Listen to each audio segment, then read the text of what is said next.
I would hope I'm one of the top snowboarders you'd want to tune in to see. There's an amazing Australian snowboarder named Scotty James. He'll be one to watch. Amazing Japanese snowboarders, one named Ayumu, and then another one named Yuto.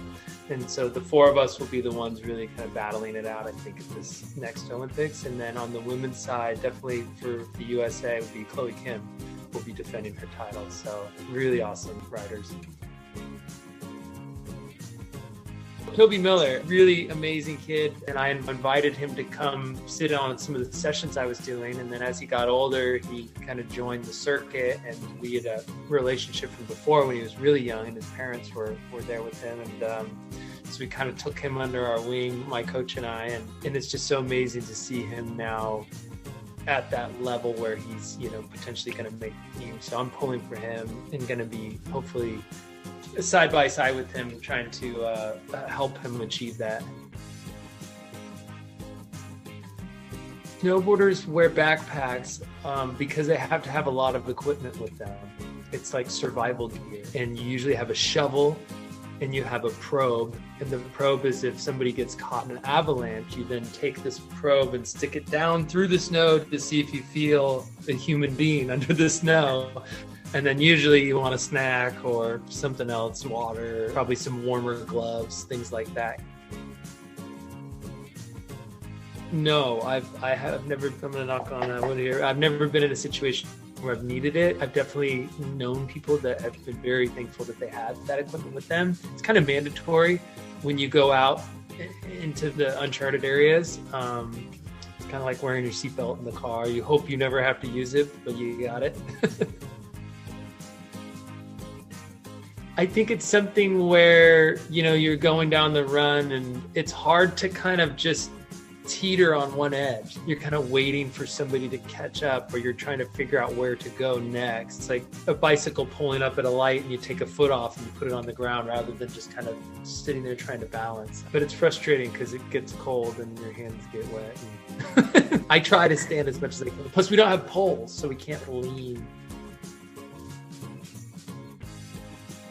Obviously, I picked it up quickly as a kid, but I'd say no, it's just different. You know, maybe skiing is slightly easier just because we walk this way. Cool, go forward, and this is backwards, and I kind of understand this. And your feet aren't stuck together, so it's kind of like you can walk and you can kind of do natural motions that you're used to. Where snowboarding, you're kind of locked in, and learning the edges and things like that is kind of difficult.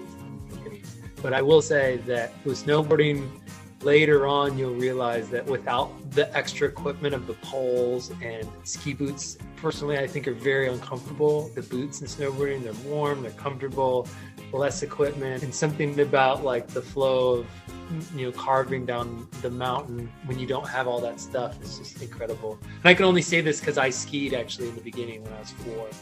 Until I switched to snowboarding around like 7 or so. It's kind of like what people do first as well, and then they kind of like, do I really want to start from the beginning again and learn something brand new, or do I just stick to what I know? So I would say that's why the introduction to skiing is a bit easier. I do, but I play it through my phone speakers, and I just put my phone in my chest pocket. I know a ton of people that listen to music in headphones.